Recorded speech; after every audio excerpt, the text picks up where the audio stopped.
Good morning friends, मैं सूरज कुमार आपका स्वागत करता हूं आपके अपने यूट्यूब चैनल एसएस फाउंडेशन में। प्रत्येक दिन की तरह आज के इस वीडियो में हम आपको बताएंगे 10 महत्वपूर्ण करेंट अफेयर्स के प्रश्न जो कि सभी प्रतियोगी परीक्षाओं से संबंधित महत्वपूर्ण प्रश्न होते हैं। आइए चलते हैं बिना देर करते हुए प्रश्नों की ओर। हमारा पहला प्रश्न है, किस राज्य सरकार ने प्रवासी राहत मित्र ऐप लॉन्च किया है? हमारा ऑप्शन है ए हरियाणा, बी उत्तर प्रदेश, सी मध्य प्रदेश, डी बिहार। इसका सही आंसर होगा बी उत्तर प्रदेश। उत्तर प्रदेश की राज्य सरकार ने प्रवासी कामगारों की मदद के लिए प्रवासी राहत मित्र एप्लीकेशन लॉन्च किया, जो लॉकडाउन के दौरान देश में अन्य हिस्सों से लोग रहे हैं। ऐप का उद्देश्य श्रमिकों को सरकारी कार्यक्रमों का लाभ प्रदान करना है और आजीविका और रोजगार प्रदान करने के अलावा उनके कौशल की निगरानी करना है। ऐप को संयुक्त राष्ट्र विकास कार्यक्रम के साथ साझेदारी में राज्य के राजस्व विभाग द्वारा विकसित किया गया है। अब चलते हैं अगले प्रश्न की ओर। हमारा अगला प्रश्न है, दूसरा प्रश्न, Vijyant at Kargil the life of a Kargil hero नामक ई बुक के लेखक कौन हैं? हमारा ऑप्शन है A Vikram Seth, B Amitabh Ghosh, C Arun Kimar, D B N Thapar. इसका सही आंसर होगा डी बीएन थापर। 1999 में कारगिल युद्ध में शहीद होने वाले कैप्टन विजयंत थापर केवल 22 वर्ष के थे।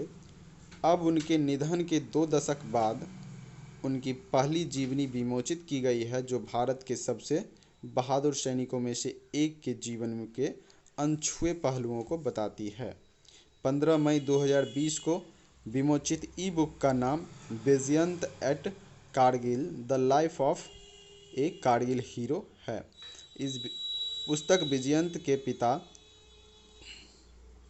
कर्नल वीएन थापर द्वारा लिखी गई है। अब चलते हैं अगले प्रश्न की ओर।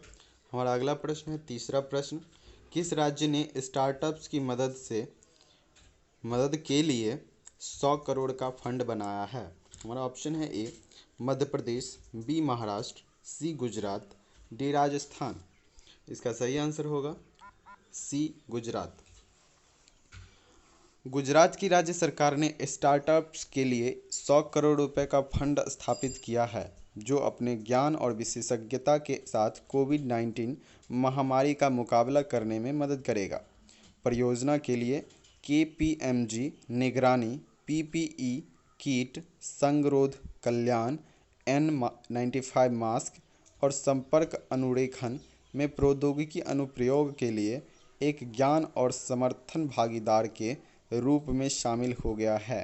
पहले से ही 31 से अधिक स्टार्टअप्स फंड द्वारा समर्थित हैं। अब चलते हैं अगले प्रश्न की ओर। हमारा अगला प्रश्न है, चौथा प्रश्न, किस कंपनी ने लोगों को आवश्यक सामान पहुंचाने के लिए टाटा उपभोक्ता उत्पादों के साथ करार किया है? हमारा ऑप्शन है ए जोमेटो, बी उबेर ईट्स, सी स्विगी, डी उपरोक्त में से कोई नहीं। हमारा सही आंसर होगा ए जोमेटो। टाटा उपभोक्ता उत्पादों के लोगों को आवश्यक सामान पहुंचाने और अपने प्रत्यक्ष वितरण मॉडल को मजबूत करने के लिए जोमेटो और डोमिनोज पिज़्ज़ा के साथ समझौता किया है। डोमिनोज पिज़्ज़ा के साथ साझेदारी में दिल्ली, मुंबई, चेन्नई, हैदराबाद, कोलकाता और बेंगलोर में डोमिनोज की आवश्यकता सेवाओं के तहत सेवाएं उपलब्ध होगी। इसके अलावा टाटा उपभोक्ता उत्पादों ने अपने स्वयं के e-commerce platform Tata nutri corner के माध्यम से आवश्यक उत्पादों की डिलीवरी शुरू की है। अब चलते हैं अगले प्रश्न की ओर। हमारा अगला प्रश्न है, पांचवा प्रश्न, सौर ऊर्जा संचालित मोबाइल श्वाव संग्रह किस कंपनी ने लॉन्च किया है? हमारा ऑप्शन है A Cytel, B Selco solar light, C Lupin, D Epicor. इसका सही आंसर होगा B Selco solar light. Selco solar light private limited ने ग्रामीण सीमावर्ती स्वास्थ्य कर्मियों की सहायता के लिए सौर ऊर्जा से चलने वाले मोबाइल स्वाब संग्रह की शुरुआत की है और मोबाइल स्वैब संग्रह वैन में एक सौर पैनल स्थापित किया है जो उडुपी जिले के कुंडापुर तालुक के स्वास्थ्य कार्यकर्ताओं के लिए फ़ायदेमंद होगा। वैन में मोबाइल स्वाब संग्रह के लिए शीर्ष पर 75 वाट की इकाई है जो पोर्टेबल चार्जिंग यूनिट, एक टॉर्च लाइट और 2 प्रशंसकों को बिजली की आपूर्ति प्रदान करती है जो श्रमिकों को स्वाब संग्रह इकाई में राहत प्रदान करती है। अब चलते हैं अगले प्रश्न की ओर। हमारा अगला प्रश्न है छठा प्रश्न, विश्व एथलेटिक्स दिवस कब मनाया जाता है? हमारा ऑप्शन है ए 9 मई, बी 7 मई, सी 6 मई, डी 10 मई। इसका सही आंसर होगा बी 7 मई। International amateur athletic federation IAAI प्रति वर्ष 7 मई को विश्व एथलेटिक्स दिवस का आयोजन करता है। यह दिन पहली बार वर्ष 1996 में मनाया गया था, जिसे IAAF के तत्कालीन राष्ट्रपति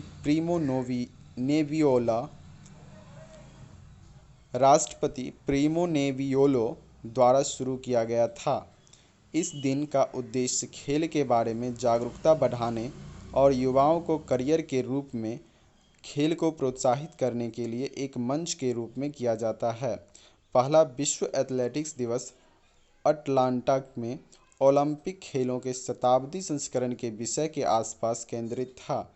IAAF जो घटनाओं का आयोजन करता है, 17 जुलाई 1912 को स्वीडन के स्टॉकहोम में स्थापित किया गया था, जो ट्रैक और फील्ड एथलेटिक्स के खेल को नियंत्रित करने वाले वैश्विक निकाय के रूप में था और अब 160 से अधिक देशों का संघ है। अब चलते हैं अगले प्रश्न की ओर। हमारा अगला प्रश्न है 7वां प्रश्न, किस भारतीय संस्थान ने ऊर्जा कुशल फोटो डिटेक्टरों का निर्माण किया है? हमारा ऑप्शन है ए रमन अनुसंधान संस्थान, बी अग्रहार अनुसंधान संस्थान, सी जवाहरलाल नेहरू उन्नत वैज्ञानिक अनुसंधान केंद्र, डी बोस संस्थान। हमारा सही आंसर होगा सी जवाहरलाल नेहरू उन्नत वैज्ञानिक अनुसंधान केंद्र। विज्ञान एवं प्रौद्योगिकी विभाग के तहत एक स्वायत्त संस्थान Jawaharlal Nehru centre for advance scientific research के वैज्ञानिकों ने सुरक्षा अनुप्रयोग के लिए सोना सिलिकॉन इंटरफेस का उपयोग करते हुए एक किफ़ायती एवं ऊर्जा कुशल वेपर स्केल फोटो डिटेक्टर पतले टुकड़े पर आधारित है तैयार किया है।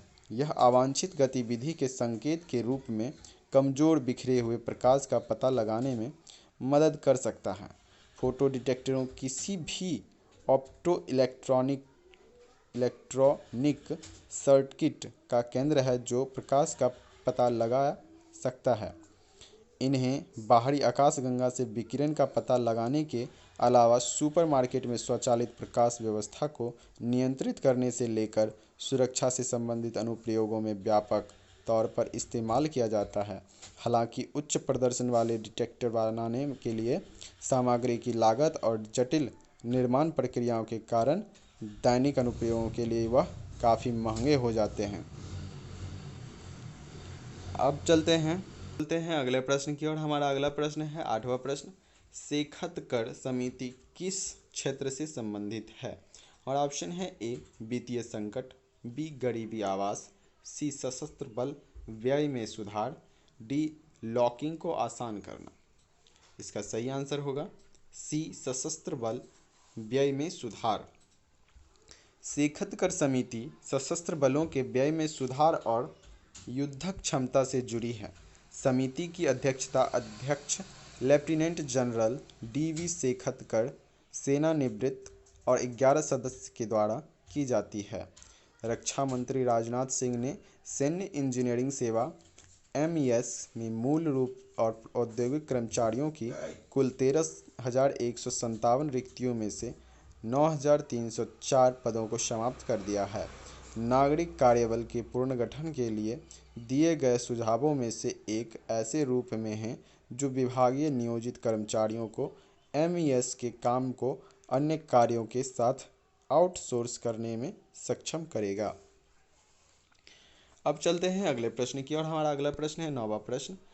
किस देश ने परिवहन क्षेत्र के निवेश में वंस इन अ जनरेशन की घोषणा की है? हमारा ऑप्शन है ए संयुक्त राष्ट्र अमेरिका, बी फ्रांस, सी ब्रिटेन, डी जर्मनी। इसका सही आंसर होगा सी ब्रिटेन। ब्रिटेन की सरकार ने परिवहन क्षेत्र के निवेश में वंस इन अ जनरेशन की घोषणा की है। ब्रिटेन सरकार ने कोरोना महामारी बीच देश में साइकिलिंग और पैदल यात्रा को प्रोत्साहित करने के लिए एक बड़ा हिस्सा लगभग 2 बिलियन पाउंड के पैकेज की घोषणा की है। यह नया निवेश जनता के लिए यात्रा के नए विकल्पों का उपयोग करने और सार्वजनिक परिवहन में भीड़भाड़ से बचने के लिए समर्थन सुनिश्चित करने के उद्देश्य से किया गया है, क्योंकि आने वाले हफ्तों में यात्रा प्रतिबंध धीरे धीरे कम हो जाते हैं। अब चलते हैं अगले प्रश्न की ओर। हमारा अगला प्रश्न है 10वां प्रश्न। किस राज्य सरकार ने प्राणवायु कार्यक्रम शुरू किया है? हमारा ऑप्शन है ए उत्तर प्रदेश, बी तेलंगाना, सी आंध्र प्रदेश, डी कर्नाटक। इसका सही आंसर होगा डी कर्नाटक। कर्नाटक राज्य सरकार ने बेंगलुरु में प्राणवायु कार्यक्रम शुरू किया है।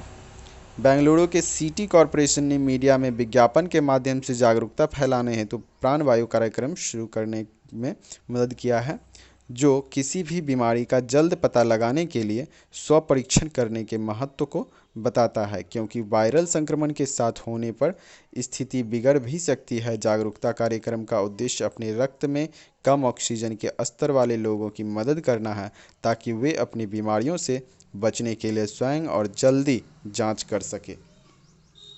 अब चलते हैं अगले प्रश्न की ओर।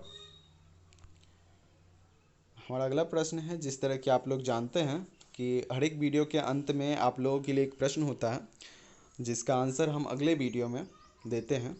तो ये क्वेश्चन भी कुछ ऐसे ही है। पिछले वीडियो में पूछा गया था कि भारत सरकार ने किस विभाग में पशुपालन स्टार्टअप ग्रैंड चैलेंज शुरू किया था? ऑप्शन था ए मत्स्य विभाग, बी वाणिज्य विभाग, सी ग्रामीण विकास विभाग, डी पशुपालन और डेयरी विभाग। तो इसका सही आंसर होगा डी पशुपालन और डेयरी विभाग। पशुपालन और डेयरी क्षेत्र के सामने आने वाले मुद्दों और चुनौतियों का समाधान करने के लिए अभिनव और व्यावसायिक रूप से व्यवहार्य समाधान खोजने के लिए स्टार्टअप इंडिया के साथ मिलकर पशुपालन और डेयरी विभाग द्वारा पशुपालन स्टार्टअप ग्रैंड चैलेंज शुरू किया गया है। प्रधानमंत्री श्री नरेंद्र मोदी ने 11 सितंबर 2019 को मथुरा में एक राष्ट्रीय पशु रोग नियंत्रण कार्यक्रम में चुनौती का शुभारंभ किया।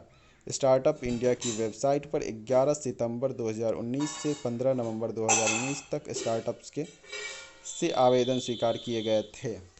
आपके लिए आज का प्रश्न, कौन सा देश मिशन सागर कार्यक्रम की सहायता के अंतर्गत नहीं आता है? Option A Maldives, B Burundi, C Mauritius, D Comoros. इसका सही आंसर आप लोग कमेंट करके हमें बताएं। और हमारे YouTube चैनल को सब्सक्राइब कर लें, यहाँ आपको लिंक मिल जाएगा, या फिर और इस वीडियो के PDF प्राप्त करने के लिए हमारे टेलीग्राम चैनल से जुड़ें, जिसका लिंक आपको दिया हुआ है और वीडियो के डिस्क्रिप्शन में भी दे दिया जाएगा। आप हमारे फेसबुक पेज पे भी जुड़ सकते हैं, जहां बहुत सारे लोग अपने मन की सवाल, कुछ जानकारियां वहां से प्राप्त करती हैं। जो भी मन में आए क्वेश्चन वो वहां से पूछ सकते हैं। आप हमें इंस्टाग्राम पे भी फॉलो कर सकते हैं, वहां से भी हमारी बातचीत हो सकती है। आप हमें लिंक्डइन के थ्रू भी हमसे कनेक्ट हो सकते हैं। और ऑनलाइन टेस्ट देने के लिए हमारे व्हाट्सएप ग्रुप से भी जुड़ें, और विशेष जानकारी के लिए यह व्हाट्सएप ग्रुप है। उम्मीद करता हूं कि आप लोगों को ये वीडियो पसंद आया होगा। तो वीडियो को लाइक, कमेंट और शेयर करना ना भूलें। और अब अगर अभी आज तक आपने चैनल को सब्सक्राइब नहीं किया है तो चैनल को सब्सक्राइब कर लें, ताकि हमारा जो भी वीडियो आएगा उसका नोटिफिकेशन आपको मिलता रहेगा।